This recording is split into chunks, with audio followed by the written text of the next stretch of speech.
usir pengemis yang ada di depan sana. Kalau tidak, aku sendiri yang akan mengusirnya. Hei pengemis, dilarang duduk di sini ya. Ganggu keestetikan kantorku aja. Cepet sana pergi. Apa yang akan kalian lakukan jika dihina di depan umum hanya karena terlihat miskin? Siang itu, seorang direktur muda berdiri angkuh di depan kantornya. Dengan suara tajam, ia menunjuk seorang buruh harian dan berkata agar jangan berani duduk di sana. Semua orang melihat, tak satu pun membela. Pria itu hanya menunduk dan pergi perlahan. Namun, sejak hari itu, hidup sang direktur berubah. Mimpi buruk datang, rahasia lama terbuka. Dan saat ia tahu siapa pria itu sebenarnya, semuanya sudah terlambat. Ternyata, sebelum kita mulai cerita ini, tuliskan dulu di kolom komentar. Dari kota mana kalian menonton cerita ini? Dan jangan lupa untuk like dan subscribe channel ini. Yang sudah subscribe, like dan komen, semoga dimudahkan segala urusannya. Dilapangkan rizkinya. Yang punya utang semoga segera dilunaskan utangnya. Dijauhkan dari mara bahaya. Disehatkan badannya. Dan dikabulkan semua hajat dunia akhirat oleh Allah. Amin ya Rabbal Alamin. Sekarang mari kita mulai ceritanya. Terik siang itu terasa lebih menyengat dari biasanya. Matahari tepat berada di atas gedung kantor penyalur pekerjaan luar negeri yang cat dindingnya tampak kusam. Tidak mewah, namun selalu dijaga rapi agar terlihat berwibawa. Pintu kaca terbuka tertutup oleh pegawai yang lalu lalang. Sebagian sibuk membawa map, sebagian berbicara pelan sambil sesekali melirik keluar. Di sisi pagar tembok, sedikit menjauh dari pintu utama, seorang pria duduk bersandar. Namanya Pak Sony. Usianya 45 tahun. Tubuhnya kurus, wajahnya kecoklatan terbakar matahari. Kaos lusuh menempel di badannya yang tampak kelelahan. Ia tidak mengemis, tidak pula berteriak meminta tolong. Ia hanya duduk, menunduk, mengatur napas yang terasa berat sejak pagi. Tangannya gemetar saat memegang botol air yang sudah hampir kosong.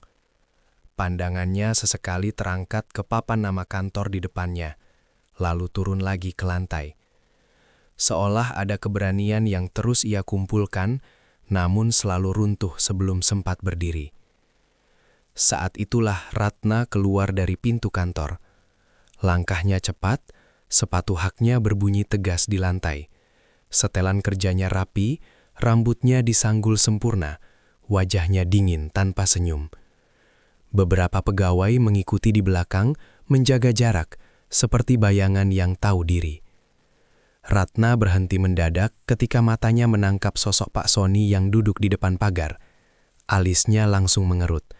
Baginya, pemandangan itu mengganggu, terlalu dekat dengan kantor, terlalu kumuh untuk citra perusahaan yang sedang ia bangun.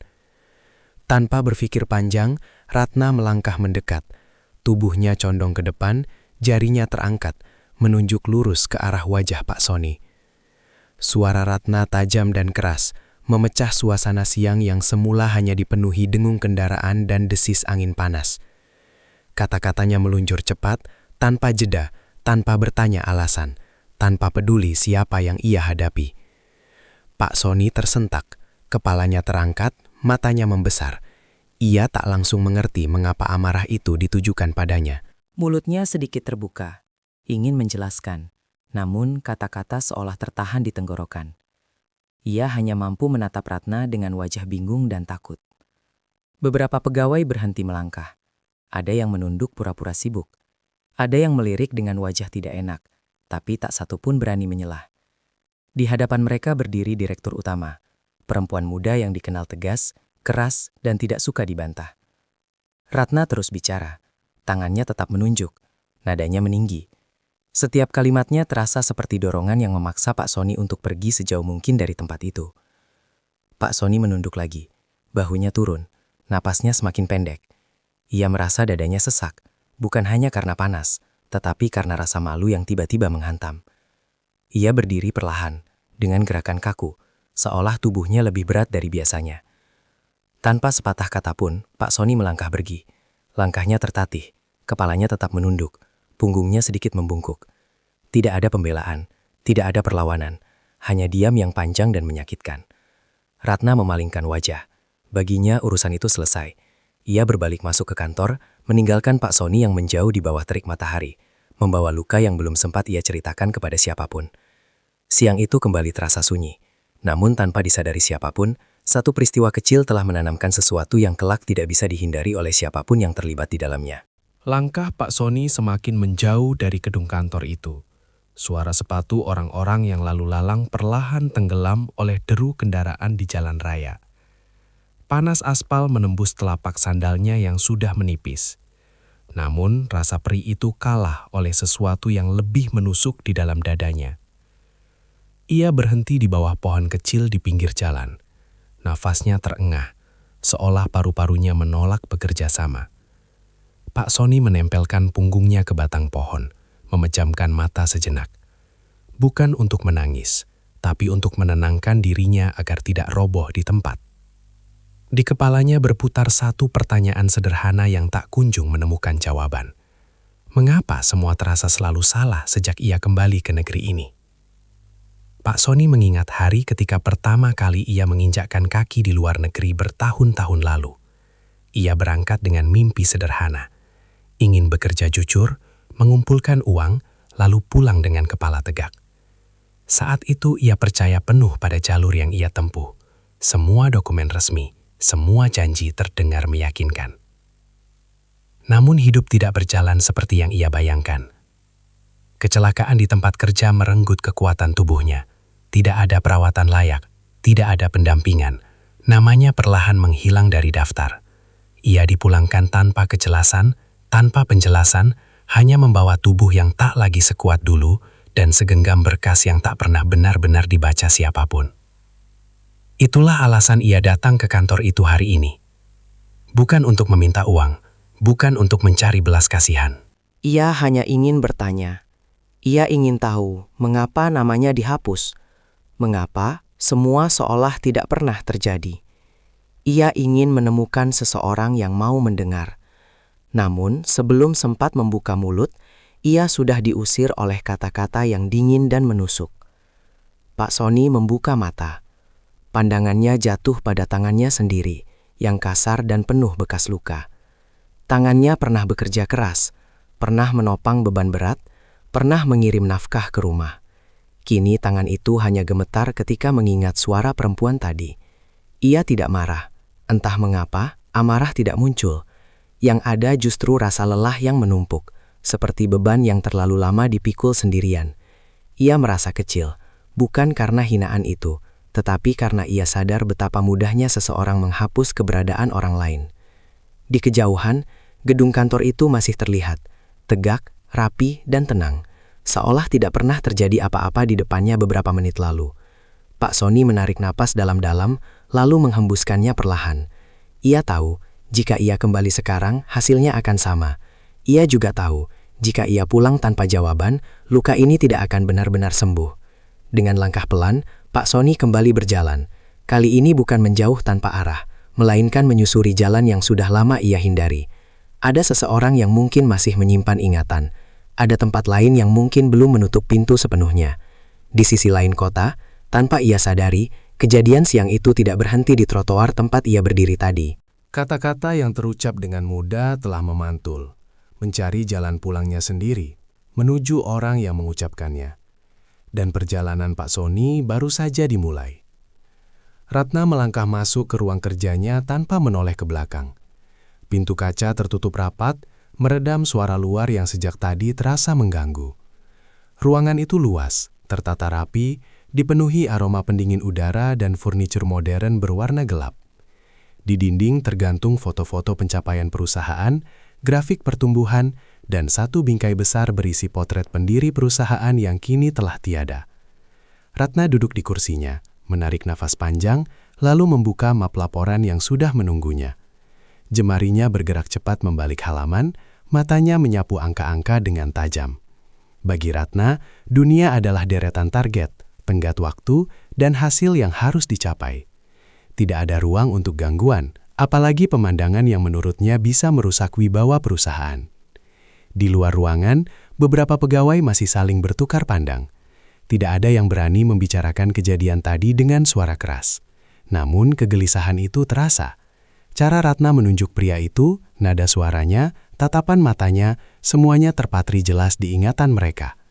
Ratna memijat pelipisnya sebentar. Ada rasa tidak nyaman yang sulit ia jelaskan.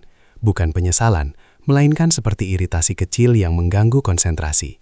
Ia mencoba mengabaikannya dengan menekan tombol interkom, memanggil sekretarisnya untuk memastikan jadwal rapat berjalan tepat waktu. Rapat dimulai.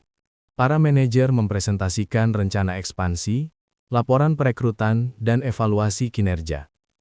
Ratna mendengarkan dengan sikap tegas. Sesekali memotong jika menurutnya ada yang kurang tepat. Ia berbicara dengan bahasa yang dingin, lugas, dan tidak memberi ruang untuk bantahan. Namun di sela-sela rapat, bayangan pria tadi muncul kembali. Bukan wajahnya secara utuh, melainkan cara ia menunduk, bahunya yang jatuh, dan langkahnya yang tertatih saat pergi. Ratna menggeleng pelan, seolah ingin mengusir pikiran itu. Baginya, semua itu seharusnya sederhana. Kantor adalah tempat kerja, bukan tempat orang duduk sembarangan. Ketertiban adalah cermin profesionalisme. Ia meyakini itu sejak lama. Sejak ia memutuskan untuk tidak lagi menjadi orang yang mudah tersentuh oleh cerita-cerita lemah. Ratna teringat masa mudanya. Tahun-tahun awal saat ia harus berjuang keras membuktikan diri di lingkungan yang didominasi pria. Setiap kesalahan kecil menjadi bahan cibiran. Setiap kelemahan dianggap alasan untuk meremehkannya. Dari sanalah ia belajar satu hal. Jika ingin bertahan, ia harus terlihat kuat. Tidak ragu, tidak lunak. Rapat berakhir. Para pegawai keluar satu persatu. Ratna tetap duduk di tempatnya, menatap layar komputer yang kini gelap. Ruangan terasa lebih sunyi dari biasanya. Ia berdiri, berjalan ke arah jendela besar, memandang keluar. Di bawah sana, lalu lintas berjalan seperti biasa. Orang-orang sibuk dengan urusan masing-masing. Tidak ada tanda bahwa sesuatu telah terjadi siang tadi. Dunia tetap berputar, seolah peristiwa kecil di depan kantornya tidak berarti apa-apa. Ratna menghela napas pelan. Ia merapikan jasnya, kembali ke meja, dan melanjutkan pekerjaannya. Ia yakin, semua akan berjalan seperti biasa. Namun jauh di dalam dirinya, tanpa ia sadari, sesuatu telah bergeser. Sebuah garis tipis yang selama ini ia jaga rapat, mulai menunjukkan retakan halus yang belum terlihat jelas, tapi cukup untuk mengubah arah banyak hal ke depannya. Malam turun perlahan di kota. Lampu-lampu jalan menyala satu persatu, memantul di kaca jendela apartemen Ratna yang berada di lantai atas. Dari sana, ia bisa melihat kerlip kendaraan bergerak seperti aliran cahaya yang tak pernah berhenti. Biasanya, pemandangan itu memberinya rasa puas. Dunia bekerja, dan ia berada di puncaknya. Namun malam ini terasa berbeda. Ratna berdiri cukup lama di depan jendela, masih mengenakan pakaian kerjanya. Jasnya sudah ia lepas, tetapi kerah kemeja masih terpasang rapi, seolah ia belum benar-benar pulang dari perannya sebagai direktur utama. Ia memegang ponsel, membaca ulang beberapa pesan pekerjaan, lalu menutupnya tanpa membalas. Ia menuju dapur kecil, menuang segelas air, lalu duduk di sofa. Televisi menyala, menampilkan berita yang tidak benar-benar ia perhatikan. Pikirannya melayang, kembali ke siang tadi, ke halaman kantor, ke suara yang keluar dari mulutnya sendiri. Ratna mengerutkan kening. Ia tidak mengerti mengapa ingatan itu muncul lagi. Bukankah itu hanya kejadian sepele? Bukankah ia sudah sering mengusir orang-orang yang dianggap mengganggu? Namun entah mengapa, wajah pria itu terasa lebih jelas dari yang lain. Bukan wajah marah, bukan wajah memohon. Wajah itu kosong, lelah, dan penuh kebingungan. Ratna bangkit, mematikan televisi, lalu berjalan ke kamar. Ia membersihkan diri, mengganti pakaian, dan berbaring di tempat tidur. Lampu dipadamkan. Ruangan menjadi gelap. hanya diterangi cahaya tipis dari luar jendela. Awalnya ia mencoba memejamkan mata seperti biasa, mengatur napas, menghitung waktu. Namun kantuk tak kunjung datang. Dadanya terasa sedikit berat, seperti ada tekanan halus yang tidak jelas asalnya. Ketika akhirnya ia terlelap, tidurnya tidak dalam. Dalam mimpinya, Ratna berdiri di depan pintu kantornya. Gedung itu tampak sama, namun sepi. Tidak ada pegawai, tidak ada suara. Di depan pagar, seorang pria duduk bersandar, menunduk, sama seperti siang tadi. Ratna melangkah mendekat, hendak berbicara, tetapi suaranya tidak keluar. Pria itu perlahan mengangkat kepala. Tatapannya tenang, tidak marah, tidak takut. Ia hanya memandang Ratna, lalu mengangkat tangannya dan menunjuk balik ke arahnya. Ratna terbangun dengan napas tersengal. Jam di samping tempat tidur menunjukkan lewat tengah malam. Keringat dingin membasahi pelipisnya. Ia duduk, mengusap wajah, mencoba menenangkan diri. Itu hanya mimpi, batinnya berkata, hanya lelah. Ia bangkit, menuju dapur, kembali menuang air. Tangannya sedikit gemetar. Ratna meneguk air itu perlahan, lalu bersandar di meja dapur. Untuk pertama kalinya setelah sekian lama, ia merasa tidak sepenuhnya menguasai dirinya sendiri. Ratna kembali ke kamar, memaksa diri berbaring. Kali ini ia menatap langit-langit, membiarkan pikirannya mengalir tanpa arah. Ia mencoba meyakinkan diri bahwa besok semuanya akan normal. Pekerjaan akan menumpuk, jadwal akan padat, dan ingatan itu akan terkubur oleh kesibukan. Namun jauh di lubuk hatinya, sebuah perasaan asing mulai tumbuh. Bukan rasa bersalah yang jelas, melainkan kegelisahan samar yang terus mengetuk, pelan tapi konsisten. Malam itu akhirnya berlalu, meninggalkan Ratna dengan tidur yang terputus-putus dan perasaan yang tidak bisa ia beri nama. Ia belum tahu bahwa kegelisahan ini bukan sekadar bunga tidur, melainkan awal dari sesuatu yang akan terus mengikutinya ke hari-hari berikutnya. Pagi datang tanpa memberi ruang bagi Ratna untuk benar-benar pulih dari malam yang gelisah. Alarm berbunyi tepat waktu, memaksanya bangun meski tubuhnya terasa berat. Ia bersiap seperti biasa, mengenakan pakaian kerja dengan gerakan mekanis, seolah rutinitas adalah satu-satunya hal yang masih bisa ia kendalikan. Di perjalanan menuju kantor, ponselnya bergetar tanpa henti. Pesan masuk bertumpuk, sebagian dari manajer proyek, sebagian dari rekan direksi. Ratna membaca sekilas, lalu menarik napas panjang. Ada masalah pada satu proyek penempatan tenaga kerja yang seharusnya rampung minggu ini. Mitra luar negeri meminta penundaan. Alasan yang diberikan terdengar klise, namun cukup untuk menunda aliran dana. Sesampainya di kantor, suasana terasa berbeda. Bukan gaduh, tetapi terlalu tenang. Pegawai menyapa Ratna dengan sopan seperti biasa, namun senyum mereka tampak lebih kaku. Ratna melangkah cepat ke ruangannya, menutup pintu, dan langsung membuka laporan yang baru saja dikirim.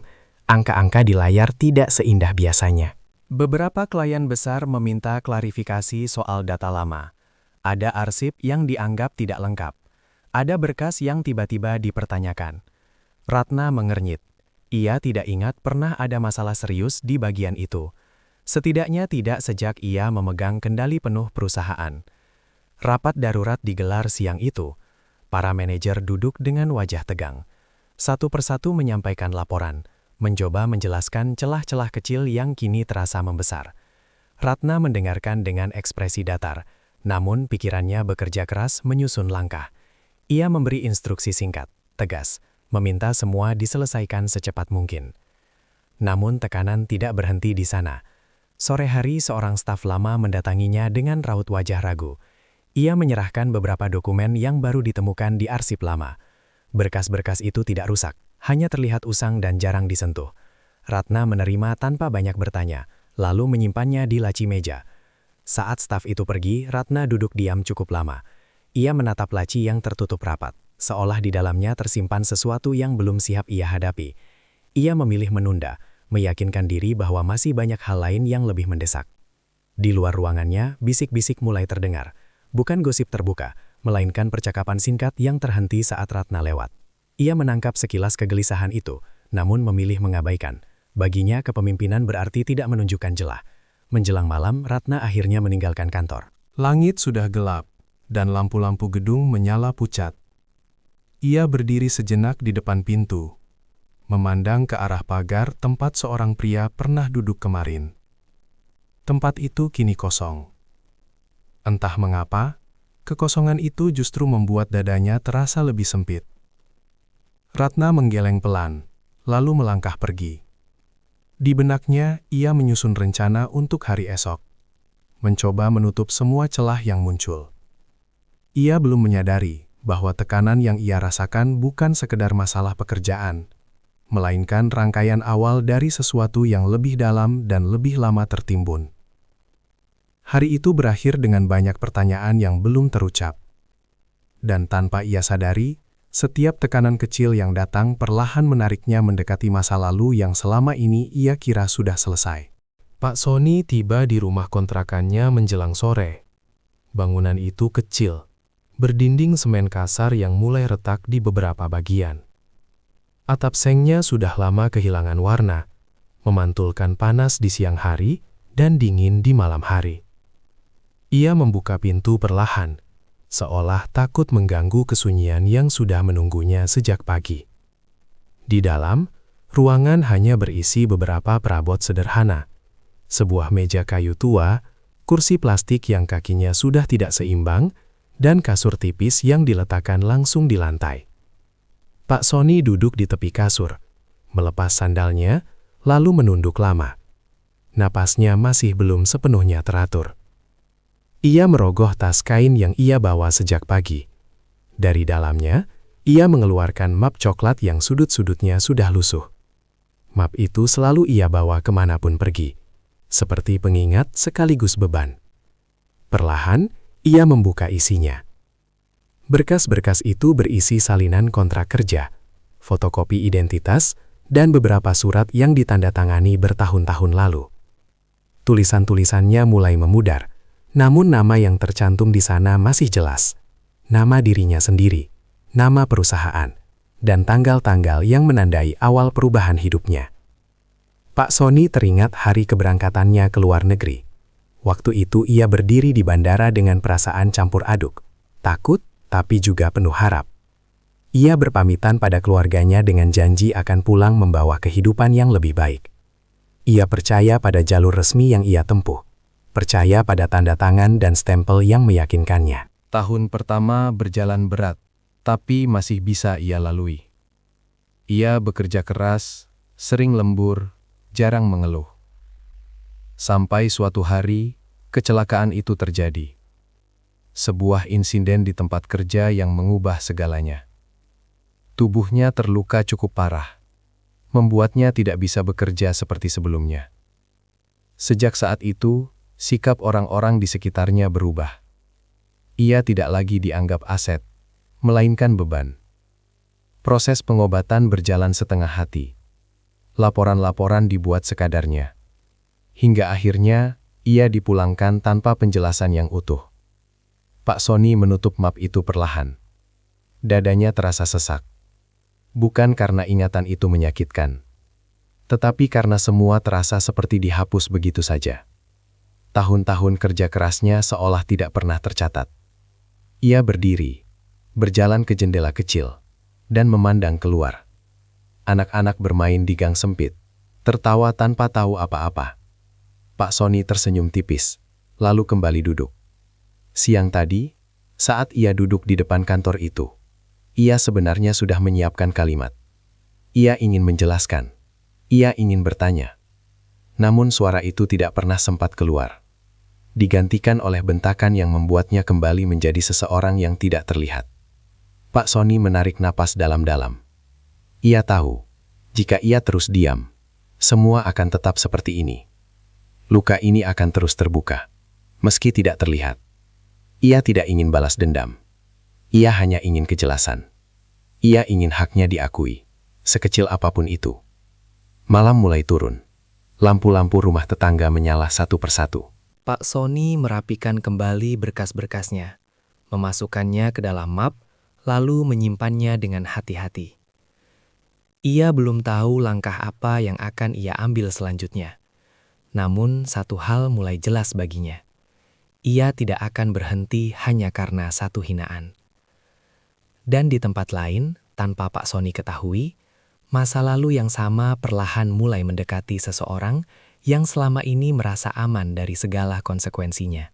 Pagi itu hujan turun tipis, membasahi halaman kantor dengan ritme pelan yang menenangkan. Ratna tiba lebih awal dari biasanya. Gedung masih sepi, hanya petugas kebersihan yang sibuk menyapu lantai lobi. Ia berjalan melewati mereka tanpa banyak bicara, langsung menuju ruang kerjanya. Begitu pintu tertutup, Ratna berdiri sejenak di tengah ruangan. Ada perasaan ganjil yang sejak tadi mengikutinya. Seperti ada sesuatu yang belum selesai, sesuatu yang terus memanggil dari sudut yang ia hindari. Pandangannya tertuju pada laci meja yang kemarin sore ia tutup tanpa membukanya. Ratna mendekat, duduk, lalu membuka laci itu perlahan. Map berwarna coklat kusam tergeletak di dalamnya. Ratna mengangkatnya, merasakan teksturnya yang kasar, berbeda dengan map-map lain yang biasa ia gunakan. Map itu tampak tua, bukan karena usia semata, melainkan karena terlalu lama disimpan tanpa pernah disentuh. Ia membukanya. Beberapa lembar dokumen terlipat rapi di dalam. Surat-surat lama dengan kop perusahaan yang masih menggunakan logo terdahulu.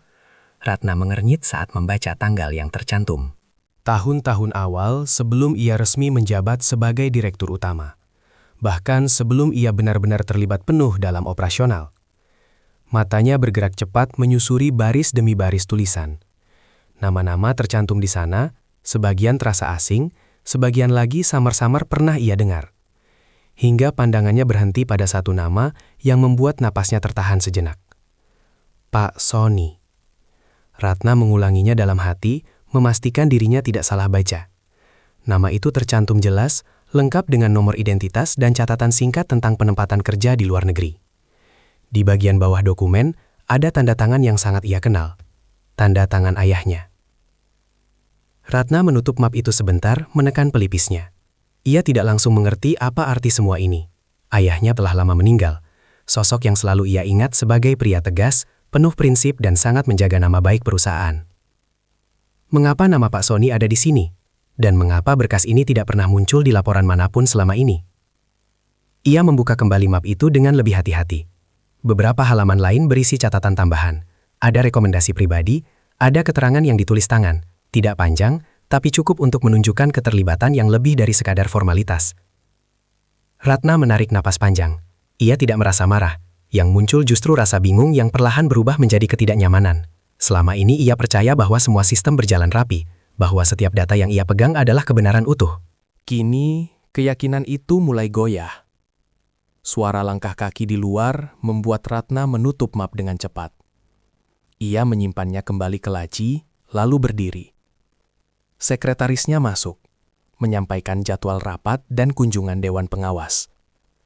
Ratna mengangguk, mencoba kembali ke perannya sebagai pemimpin yang tenang. Namun sepanjang hari, pikirannya tidak pernah benar-benar lepas dari map coklat itu. Setiap kali ada jeda, bayangan dokumen lama itu muncul kembali. Seolah meminta dibaca ulang, ditelusuri lebih jauh. Menjelang sore, Ratna kembali sendirian di ruang kerjanya. Hujan sudah berhenti. Cahaya matahari sore menembus jendela, jatuh tepat di atas meja kerjanya. Ia membuka laci sekali lagi, menatap map itu tanpa menyentuhnya. Ratna tahu, jika ia mulai membuka pintu ini, ia tidak bisa menutupnya kembali dengan mudah. Namun rasa ingin tahunya semakin kuat, bercampur dengan kegelisahan yang belum juga reda. Ia belum menyadari sejauh apa dokumen lama ini akan menyeretnya. Yang ia tahu, sesuatu dari masa lalu mulai menuntut untuk diperhatikan. Dan sejak saat itu, langkah Ratna tidak lagi sepenuhnya berada di bawah kendalinya sendiri. Hari berikutnya berjalan lebih lambat dari biasanya. Ratna datang ke kantor dengan langkah terukur, membawa kegelisahan yang tidak ia tunjukkan pada siapapun. Ia tetap menyapa pegawai, tetap memimpin rapat singkat, tetap memberi arahan dengan suara datar. Dari luar, tidak ada yang berubah. Namun di dalam dirinya, fokusnya telah bergeser. Setelah jam makan siang, Ratna memanggil kepala bagian arsip. Permintaannya terdengar sederhana. Ia ingin meninjau kembali data lama, khususnya yang berkaitan dengan penempatan tenaga kerja di tahun-tahun awal perusahaan. Tidak ada nada curiga dalam ucapannya, hanya permintaan formal yang sulit ditolak. Ruang arsip berada di bagian belakang gedung. Tidak banyak orang yang datang ke sana kecuali saat audit. Rak-rak besi berjajar rapat, dipenuhi map dan kotak dokumen yang disusun berdasarkan tahun. Udara di ruangan itu terasa pengap, seolah menyimpan napas masa lalu yang lama terkurung. Ratna berjalan perlahan di antara rak-rak itu. Ia menyentuh beberapa map, membaca labelnya satu persatu. Tahun demi tahun berlalu di hadapannya, dalam bentuk angka dan kode. Ketika sampai pada periode yang ia cari, ia berhenti. Beberapa map tampak berbeda. Tidak rusak, tetapi terlalu bersih. Seolah pernah diambil, dibuka, lalu dikembalikan dengan hati-hati. Ratna mengambil salah satunya dan membukanya. Isinya sebagian besar laporan standar. Namun ada halaman yang terasa janggal. Urutannya tidak lengkap. Beberapa lembar seolah hilang. Ratna tidak langsung bereaksi. Ia membuka map lain dengan kode serupa. Polanya sama. Ada celah kecil di setiap berkas. Tidak mencolok, namun cukup konsisten untuk menimbulkan pertanyaan. Ia menoleh ke kepala bagian arsip, menanyakan hal itu dengan nada netral. Jawaban yang ia terima terdengar aman. Pergantian sistem, pemindahan data, kemungkinan kesalahan lama. Semua terdengar masuk akal, tapi tidak benar-benar meyakinkan. Ratna mengangguk, lalu meminta waktu sendiri. Ketika ruangan kembali sepi, ia duduk di kursi kecil di sudut arsip, membuka catatan di ponselnya, dan mulai mencatat nama-nama yang muncul berulang. Beberapa nama terasa asing. Beberapa lainnya samar-samar pernah ia dengar di masa lalu, namun tidak pernah benar-benar ia perhatikan. Di antara catatan itu, satu nama kembali muncul, Pak Sony. Kali ini bukan hanya satu dokumen, namanya muncul di beberapa daftar yang berbeda, namun dengan keterangan yang tidak pernah lengkap. Ada rujukan ke laporan yang tidak ditemukan, ada kode yang tidak sesuai dengan sistem yang digunakan sekarang. Ratna menutup map perlahan, tangannya terasa dingin. Ia mulai memahami bahwa ini bukan sekadar arsip yang berantakan. Ada sesuatu yang sengaja disederhanakan, disembunyikan tanpa menghapus sepenuhnya. Ketika ia keluar dari ruang arsip, hari sudah mulai sore. Cahaya matahari miring masuk melalui jendela lorong, memantulkan bayangan panjang di lantai. Ratna berhenti sejenak, menatap bayangannya sendiri. Selama ini, ia merasa mengendalikan segalanya. Keputusan, kebijakan, arah perusahaan. Namun kini, ia berjalan di atas jejak yang tidak ia buat sendiri. Jejak yang ditinggalkan orang lain, dengan alasan yang belum ia pahami. Ratna kembali ke ruangannya tanpa berkata apa-apa. Ia menyadari satu hal penting. Jika ia ingin memahami apa yang sebenarnya terjadi, ia harus siap melihat sisi perusahaan yang selama ini ia banggakan dari sudut yang berbeda. Dan semakin dalam ia melangkah, semakin jelas bahwa kebenaran tidak pernah benar-benar hilang. Ia hanya menunggu seseorang yang berani membuka kembali pintu yang telah lama ditutup rapat. Sore itu, Ratna tidak langsung pulang setelah jam kerja usai. Ia tetap berada di ruangannya ketika lampu-lampu kantor mulai diredupkan satu persatu.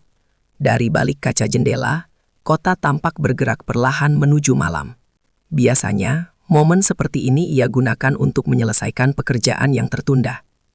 Namun hari itu, pikirannya tidak lagi sepenuhnya berada pada laporan dan angka. Ratna berdiri di depan dinding tempat potret ayahnya tergantung. Foto itu diambil bertahun-tahun lalu, saat perusahaan masih jauh dari kata besar. Ayahnya berdiri dengan pakaian sederhana, wajahnya tenang, matanya tajam namun hangat. Ratna menatap foto itu lebih lama dari biasanya. Ia teringat masa kecilnya. Ayahnya sering pulang larut, membawa map-map tebal. Wajah lelah, namun selalu menyempatkan diri bertanya tentang sekolah. Di rumah, Ayahnya tidak pernah berbicara tentang jabatan atau keuntungan. Yang sering ia ulang hanyalah satu hal, bahwa pekerjaan bukan sekedar mencari untung, melainkan menjaga amanah. Ratna dulu sering menganggap nasihat itu terlalu ideal. Dunia, menurutnya, tidak sesederhana itu. Ia tumbuh di tengah persaingan, belajar bahwa ketegasan adalah kunci, dan kelembutan sering disalahartikan sebagai kelemahan. Seiring waktu, suara ayahnya perlahan tenggelam oleh tuntutan dan ambisi. Kini, suara itu seolah kembali terdengar. Ratna duduk di kursinya, membuka laci, lalu mengeluarkan map coklat yang sejak kemarin mengusiknya. Ia tidak langsung membukanya. Jemarinya hanya menyentuh sampulnya, seakan ragu. Bayangan ayahnya kembali muncul di benaknya, bukan sebagai sosok yang mengawasi, melainkan sebagai seseorang yang pernah percaya penuh pada sistem yang ia bangun. Ratna akhirnya membuka map itu lagi, membaca ulang catatan tangan ayahnya. Tulisan itu sederhana, tidak panjang, namun terasa personal. Ada keyakinan di sana. Ada tanggung jawab yang tidak tertulis, namun jelas terasa. Ia menyandarkan tubuh ke kursi, menutup mata sejenak. Untuk pertama kalinya, Ratna mempertanyakan jalannya sendiri. Apakah ia masih berjalan di arah yang sama dengan yang dulu diinginkan ayahnya, atau ia telah terlalu jauh merenceng, tanpa pernah menyadarinya? Di luar, suara hujan kembali turun, mengetuk kaca jendela dengan ritme lembut. Ratna membuka mata, menatap cahaya lampu kota yang mulai kabur oleh air. Ia merasakan sesuatu yang belum pernah ia rasakan selama ini. Bukan rasa bersalah yang besar, melainkan kesadaran perlahan bahwa ada bagian dari perusahaan ini yang ia warisi, namun tidak sepenuhnya ia pahami. Ratna berdiri, mengambil jaketnya, lalu menoleh sekali lagi ke potret ayahnya sebelum mematikan lampu ruangan. Ia belum tahu langkah apa yang akan ia ambil. Ia juga belum siap menyimpulkan apapun. Namun sejak sore itu, satu hal menjadi jelas baginya. Ia tidak bisa lagi berpura-pura bahwa masa lalu tidak ada. Bayangan ayahnya tidak datang untuk menghukum, melainkan mengingatkan.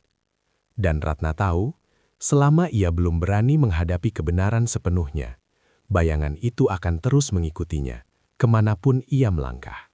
Sore itu, Ratna tidak langsung pulang setelah jam kerja usai. Ia tetap berada di ruangannya ketika lampu-lampu kantor mulai diredupkan satu persatu. Dari balik kaca jendela, kota tampak bergerak perlahan menuju malam. Biasanya, momen seperti ini ia gunakan untuk menyelesaikan pekerjaan yang tertunda. Namun hari itu, pikirannya tidak lagi sepenuhnya berada pada laporan dan angka. Ratna berdiri di depan dinding tempat potret ayahnya tergantung. Foto itu diambil bertahun-tahun lalu, saat perusahaan masih jauh dari kata besar. Ayahnya berdiri dengan pakaian sederhana, wajahnya tenang, matanya tajam namun hangat. Ratna menatap foto itu lebih lama dari biasanya. Ia teringat masa kecilnya. Ayahnya sering pulang larut, membawa map-map tebal, wajah lelah, namun selalu menyempatkan diri bertanya tentang sekolah. Di rumah, ayahnya tidak pernah berbicara tentang jabatan atau keuntungan. Yang sering ia ulang hanyalah satu hal, bahwa pekerjaan bukan sekedar mencari untung, melainkan menjaga amanah. Ratna dulu sering menganggap nasihat itu terlalu ideal. Dunia, menurutnya, tidak sesederhana itu. Ia tumbuh di tengah persaingan, belajar bahwa ketegasan adalah kunci, dan kelembutan sering disalahartikan sebagai kelemahan. Seiring waktu, suara ayahnya perlahan tenggelam oleh tuntutan dan ambisi. Kini, suara itu seolah kembali terdengar. Ratna duduk di kursinya, membuka laci, lalu mengeluarkan map coklat yang sejak kemarin mengusiknya. Ia tidak langsung membukanya. Jemarinya hanya menyentuh sampulnya, seakan ragu. Bayangan ayahnya kembali muncul di benaknya. Bukan sebagai sosok yang mengawasi, melainkan sebagai seseorang yang pernah percaya penuh pada sistem yang ia bangun. Ratna akhirnya membuka map itu lagi, membaca ulang catatan tangan ayahnya. Tulisan itu sederhana, tidak panjang, namun terasa personal. Ada keyakinan di sana. Ada tanggung jawab yang tidak tertulis, namun jelas terasa. Ia menyandarkan tubuh ke kursi, menutup mata sejenak. Untuk pertama kalinya, Ratna mempertanyakan jalannya sendiri. Apakah ia masih berjalan di arah yang sama dengan yang dulu diinginkan ayahnya? Atau ia telah terlalu jauh melenceng tanpa pernah menyadarinya? Di luar, suara hujan kembali turun, mengetuk kaca jendela dengan ritme lembut. Ratna membuka mata, menatap cahaya lampu kota yang mulai kabur oleh air. Ia merasakan sesuatu yang belum pernah ia rasakan selama ini. Bukan rasa bersalah yang besar, melainkan kesadaran perlahan bahwa ada bagian dari perusahaan ini yang ia warisi, namun tidak sepenuhnya ia pahami. Ratna berdiri, mengambil jaketnya, lalu menoleh sekali lagi ke potret ayahnya sebelum mematikan lampu ruangan. Ia belum tahu langkah apa yang akan ia ambil. Ia juga belum siap menyimpulkan apapun. Namun sejak sore itu, satu hal menjadi jelas baginya.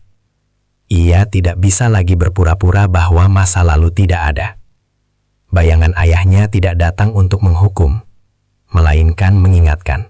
Dan Ratna tahu, selama ia belum berani menghadapi kebenaran sepenuhnya, bayangan itu akan terus mengikutinya, kemanapun ia melangkah. Hari-hari berikutnya berjalan dengan ritme yang berbeda bagi Ratna. Ia tetap datang ke kantor, tetap memimpin rapat, tetap menandatangani dokumen. Namun kini, setiap keputusan terasa lebih berat, seolah ada lapisan baru yang menyelimuti pikirannya. Pertemuan singkat dengan Pak Sony di kantor pengaduan itu terus muncul di benaknya, bukan sebagai gangguan, melainkan sebagai pengingat. Ratna memutuskan untuk melangkah lebih jauh.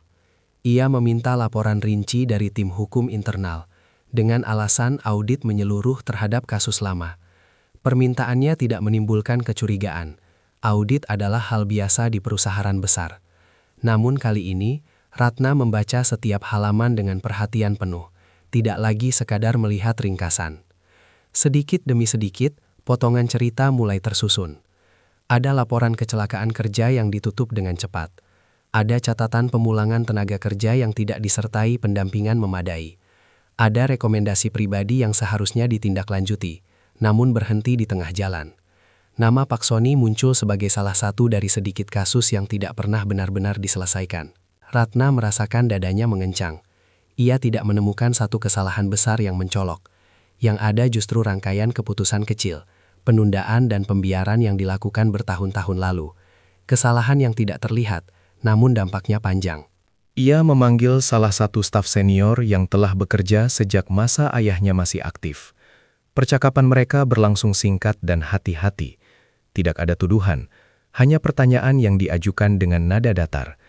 Dari sana, Ratna mendapatkan gambaran yang lebih jelas tentang masa transisi perusahaan saat itu. Perusahaan sedang berkembang cepat.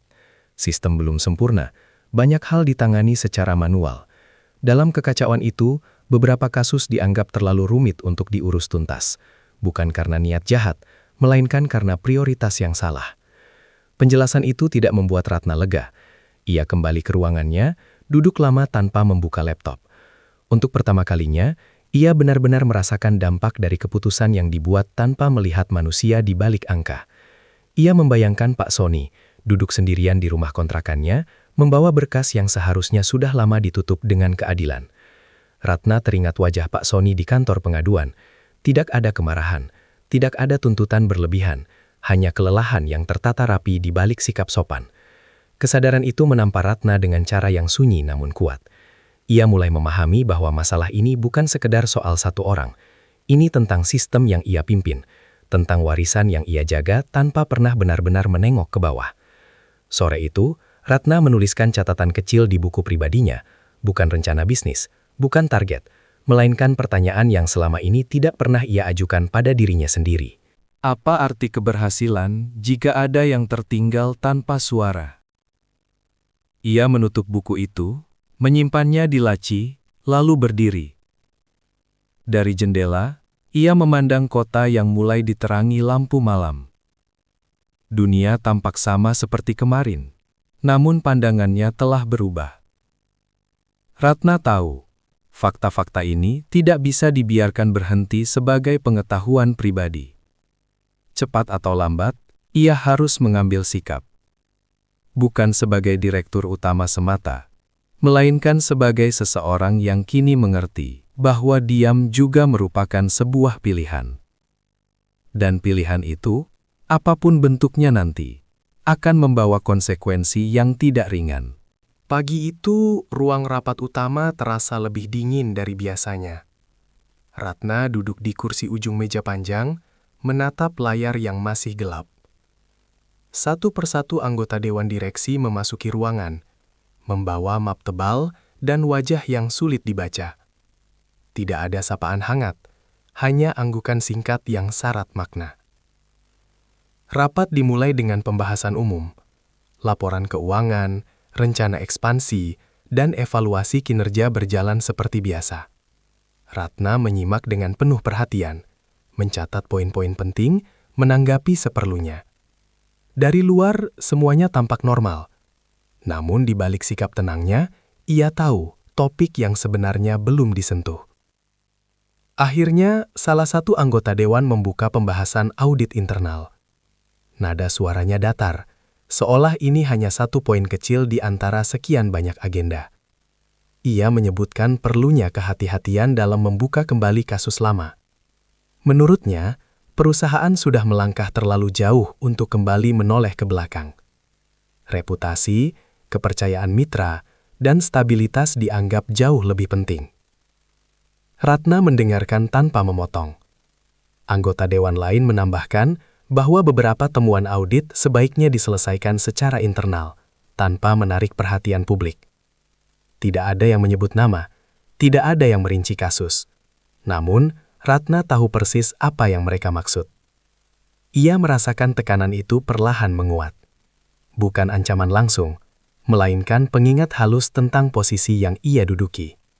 Tentang tanggung jawab besar yang melekat pada jabatannya. Tentang resiko yang bisa timbul jika ia melangkah terlalu jauh. Ketika giliran Ratna berbicara, ia tidak langsung menjawab. Ia menarik napas, lalu menyampaikan pandangannya dengan bahasa yang hati-hati. Ia berbicara tentang pentingnya pembenahan sistem, tentang tanggung jawab moral perusahaan, dan tentang dampak jangka panjang dari keputusan yang diambil hari ini. Beberapa wajah di seberang meja mengeras. Ada yang mengangguk tipis. Ada pula yang terlihat tidak sabar. Salah satu anggota dewan mengingatkan Ratna bahwa ia dipilih untuk menjaga perusahaan tetap berjalan, bukan untuk membuka luka lama yang bisa melemahkan kepercayaan. Kalimat itu diucapkan tanpa emosi, namun cukup untuk menegaskan garis batas yang mereka harapkan. Rapat berakhir tanpa keputusan final. Semua sepakat menunda pembahasan lebih lanjut. Ratna keluar dari ruangan dengan langkah terukur, membawa beban yang terasa semakin nyata. Di ruang kerjanya, Ratna duduk lama tanpa menyalakan komputer. Pikirannya dipenuhi dua suara yang saling bertentangan. Di satu sisi, ada tanggung jawab pada jabatan yang telah ia bangun dengan kerja keras. Di sisi lain, ada nurani yang kini tidak lagi bisa ia abaikan. Ia membuka laci, mengambil buku catatan pribadinya, dan membacanya kembali. Pertanyaan yang ia tulis beberapa hari lalu terasa semakin berat. Apa arti memimpin jika memilih aman dengan membiarkan ketidakadilan tetap ada? Ratna berdiri, berjalan ke jendela, dan memandang keluar.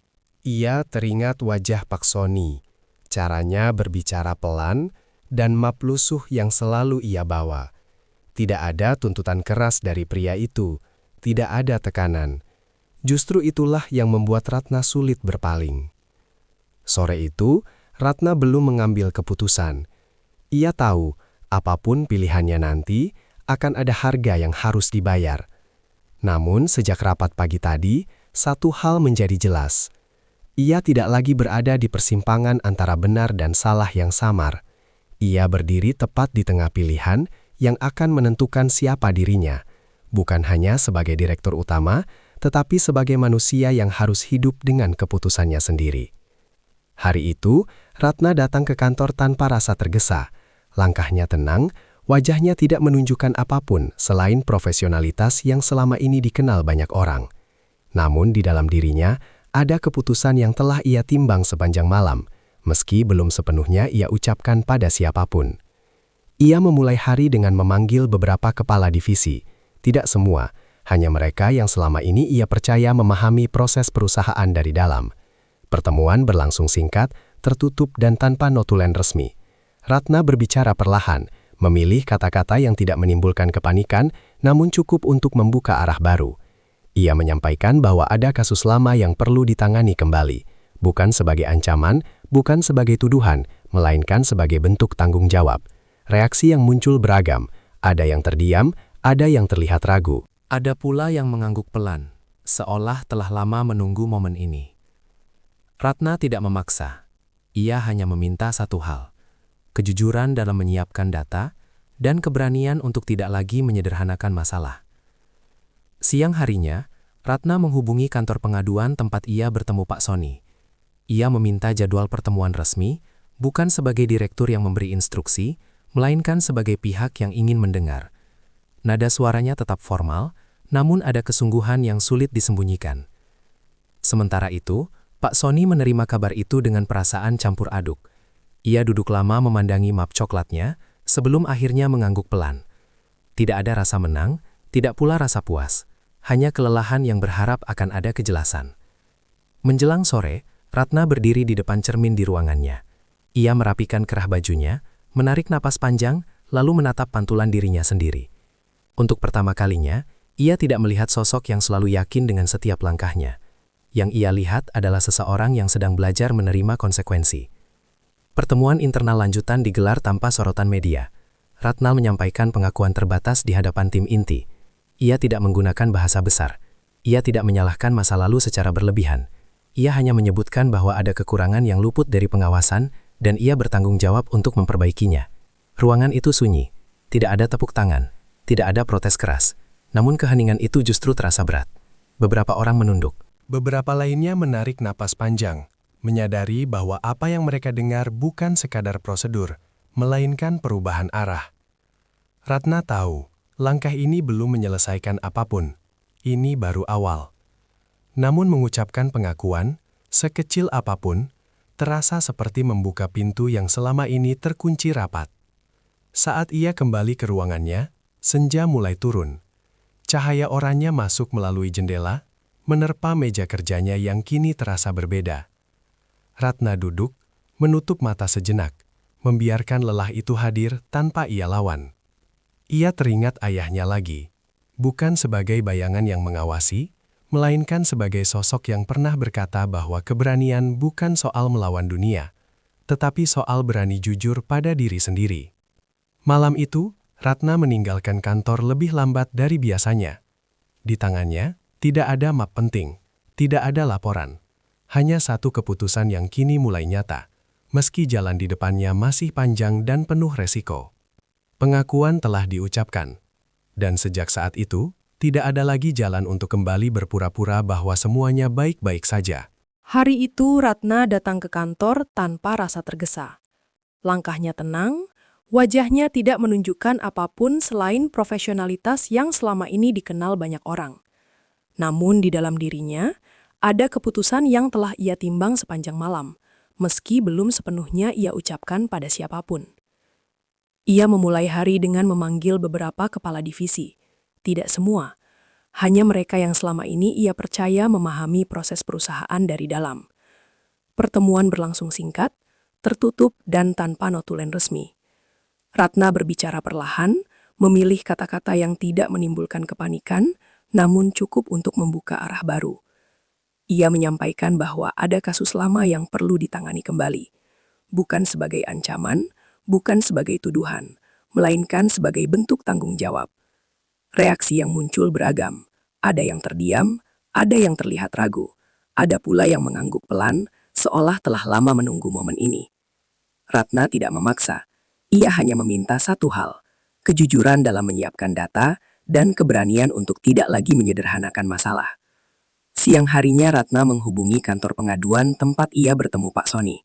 Ia meminta jadwal pertemuan resmi, bukan sebagai direktur yang memberi instruksi, melainkan sebagai pihak yang ingin mendengar. Nada suaranya tetap formal, namun ada kesungguhan yang sulit disembunyikan. Sementara itu, Pak Sony menerima kabar itu dengan perasaan campur aduk. Ia duduk lama memandangi map coklatnya sebelum akhirnya mengangguk pelan. Tidak ada rasa menang, tidak pula rasa puas. Hanya kelelahan yang berharap akan ada kejelasan. Menjelang sore, Ratna berdiri di depan cermin di ruangannya.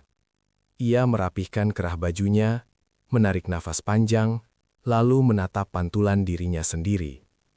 Untuk pertama kalinya, ia tidak melihat sosok yang selalu yakin dengan setiap langkahnya. Yang ia lihat adalah seseorang yang sedang belajar menerima konsekuensi. Pertemuan internal lanjutan digelar tanpa sorotan media. Ratna menyampaikan pengakuan terbatas di hadapan tim inti. Ia tidak menggunakan bahasa besar. Ia tidak menyalahkan masa lalu secara berlebihan. Ia hanya menyebutkan bahwa ada kekurangan yang luput dari pengawasan, dan ia bertanggung jawab untuk memperbaikinya. Ruangan itu sunyi. Tidak ada tepuk tangan. Tidak ada protes keras. Namun keheningan itu justru terasa berat. Beberapa orang menunduk. Beberapa lainnya menarik nafas panjang, menyadari bahwa apa yang mereka dengar bukan sekadar prosedur, melainkan perubahan arah. Ratna tahu, langkah ini belum menyelesaikan apapun. Ini baru awal. Namun mengucapkan pengakuan, sekecil apapun, terasa seperti membuka pintu yang selama ini terkunci rapat. Saat ia kembali ke ruangannya, senja mulai turun. Cahaya oranye masuk melalui jendela, menerpa meja kerjanya yang kini terasa berbeda. Ratna duduk, menutup mata sejenak, membiarkan lelah itu hadir tanpa ia lawan. Ia teringat ayahnya lagi. Bukan sebagai bayangan yang mengawasi, melainkan sebagai sosok yang pernah berkata bahwa keberanian bukan soal melawan dunia, tetapi soal berani jujur pada diri sendiri. Malam itu, Ratna meninggalkan kantor lebih lambat dari biasanya. Di tangannya tidak ada map penting, tidak ada laporan. Hanya satu keputusan yang kini mulai nyata, meski jalan di depannya masih panjang dan penuh resiko. Pengakuan telah diucapkan, dan sejak saat itu, tidak ada lagi jalan untuk kembali berpura-pura bahwa semuanya baik-baik saja. Beberapa minggu berlalu sejak pagi itu. Aktivitas di kantor kembali berjalan seperti biasa, namun ada perubahan halus yang terasa oleh banyak orang. Bukan perubahan yang diumumkan lewat memo atau rapat besar, melainkan perubahan cara bersikap, cara mendengar, dan cara mengambil keputusan.